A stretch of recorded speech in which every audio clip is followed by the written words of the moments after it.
Assalamualaikum warahmatullahi wabarakatuh. Selamat malam Bapak Ibu guru yang hebat-hebat semuanya.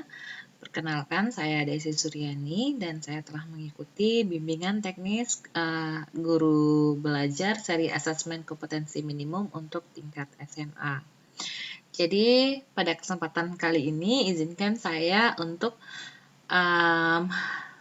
memberitahu sharing pengalaman tentang bagaimana cara mendaftar dan apa saja sih yang materi-materi yang ada pada BIMTEK Guru Belajar untuk cari asesmen kompetensi minimum atau AKM. Kalau saya sendiri berada untuk tingkat SMA.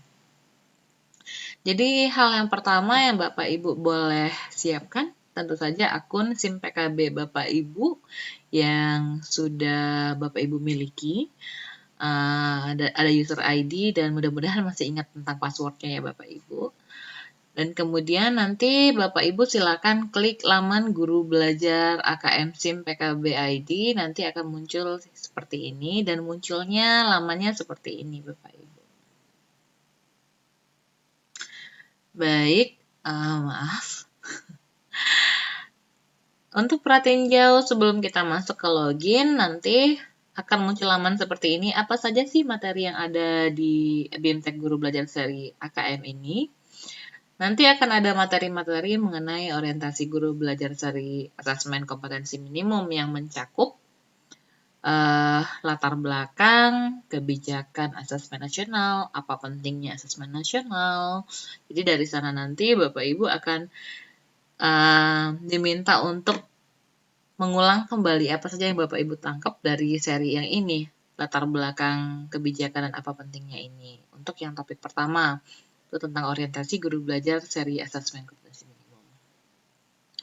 Selanjutnya, ada pengantar program BIMTEK Guru Belajar seri asesmen kompetensi minimum yang isinya tentang asesmen pra-program BIMTEK Guru Belajar asesmen kompetensi minimum. Lebih jauh nanti akan ada juga konsep asesmen nasional. Jadi nanti ada tujuan dan manfaat asesmen nasionalnya, ada evaluasi ujian nasionalnya, membandingkan asesmen nasional dengan ujian nasional. Pun setelah semua materi itu Bapak Ibu dapat, akan ada kuis tentang konsep asesmen nasional dan ada refleksi topik mengenai konsep asesmen nasional ini nanti. Selanjutnya ada teknis pelaksanaan asesmen nasional. Jadi di sini ada petunjuk dan teknis pelaksanaan asesmen nasional, kriteria peserta pelaksanaan asesmen nasional, juga ada merumuskan butir soal asesmen nasional, ada kuis teknis pelaksanaan asesmen nasional, dan juga tentu saja refleksi, karena di tiap-tiap topik biasanya ada refleksinya. Kalau itu pun sudah selesai, Bapak Ibu bisa melanjutkan langsung ke materi tentang asesmen literasi membaca tingkat SMA, karena saya mengambil yang tingkat SMA-nya. Di sini nanti Bapak Ibu akan disuguhi wacana tentang konsep literasi membaca, mengenal asesmen kompetensi minimum literasi membaca, menganalisis, contoh butir soal, bahkan latihan membuat soal asesmen literasinya. Apakah itu susah?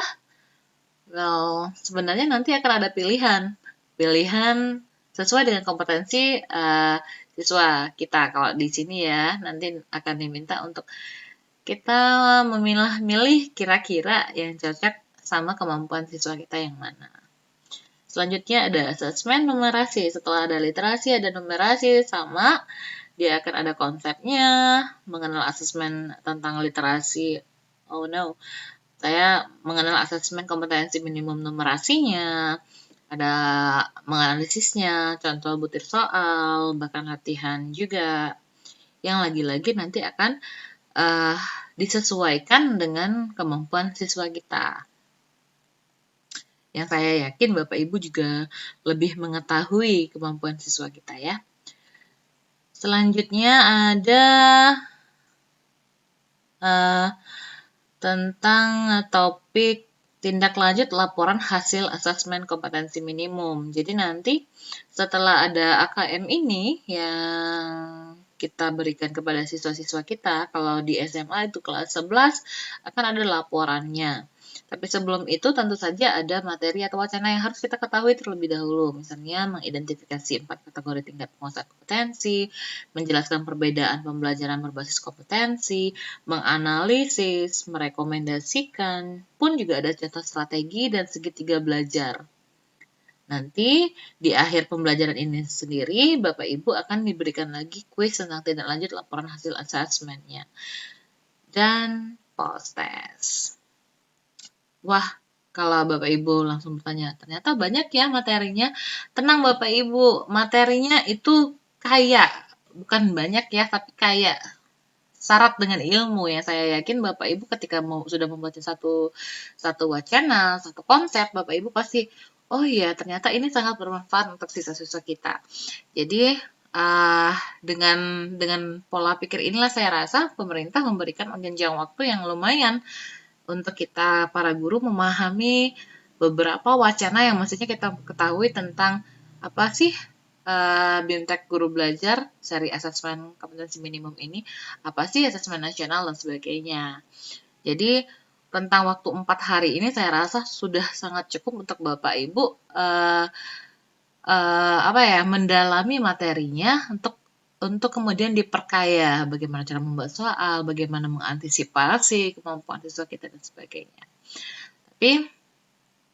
Dan satu lagi keuntungan dari BIMTEK ini adalah waktunya fleksibel. Jadi tidak ditentukan dari jam ini sampai jam ini, tidak Bapak Ibu. Tapi Bapak Ibu boleh memilih jadwal berdasarkan angkatan atau hari yang Bapak Ibu bisa. Kemudian kapanpun Bapak Ibu punya waktu yang menurut Bapak Ibu, wah ini waktu yang tepat untuk belajar, Bapak Ibu boleh memahami materi yang ada di sini. Tidak terpatok waktu dari jam sekian harus jam sekian, tidak. Dan bagaimana sih cara untuk masuknya? Sekali lagi saya ingatkan bahwa yang pertama harus disiapkan itu akun SIM PKB Bapak Ibu semua. Tentu saja harus login. Mudah-mudahan jaringan saya nggak lemot. Ya, ketika kita login nanti akan muncul seperti ini ranahnya. Oke. Masukkan surel, gunakan nomor UKG, guruku ID, contohnya seperti itu. Jadi saya masukkan nomor UKG saya dulu 2015 dan 016128885 dengan memasukkan pula kata sandinya. Bagaimana dengan Bapak Ibu yang belum memiliki akun ini? Jadi Bapak Ibu yang belum terdaftar di akun SIM PKB boleh menemui ketua MGMP di kotanya masing-masing. Atau kalau seandainya masih terkendala juga, Bapak Ibu boleh ke dinas pendidikan terkait. Baik, nanti setelah Bapak Ibu masuk, login, menggunakan akun SIM PKB Bapak Ibu, nanti akan muncul seperti ini. Dan silakan klik asesmen kompetensi minimum. Iya, nanti akan ada tautan ke Telegram. Di sana nanti kita akan bertemu dengan guru-guru hebat lainnya se-Indonesia dan Bapak Ibu boleh sharing apapun di sana. Jadi kalau seandainya masih bingung, bagaimana ya kalau saya mendapat kesulitan, bagaimana ya kalau ada masalah seperti ini. Jangan ragu untuk bertanya di sana, karena di sana Bapak Ibu yang sudah mengikuti AKM di angkatan awal, biasanya dengan senang hati akan menjawab pertanyaan dan kesulitan Bapak Ibu semuanya. Saya mohon maaf belum bisa masuk ke tautan karena saya sudah selesai, jadi belum ada yang bisa saya paparkan di sini. Tapi Bapak Ibu jangan khawatir bahwa yang muncul di sini nanti tentu saja seperti yang sudah saya jelaskan sebelumnya. Saya rasa itu saja yang bisa saya sampaikan saat ini. Terima kasih. Assalamualaikum warahmatullahi wabarakatuh.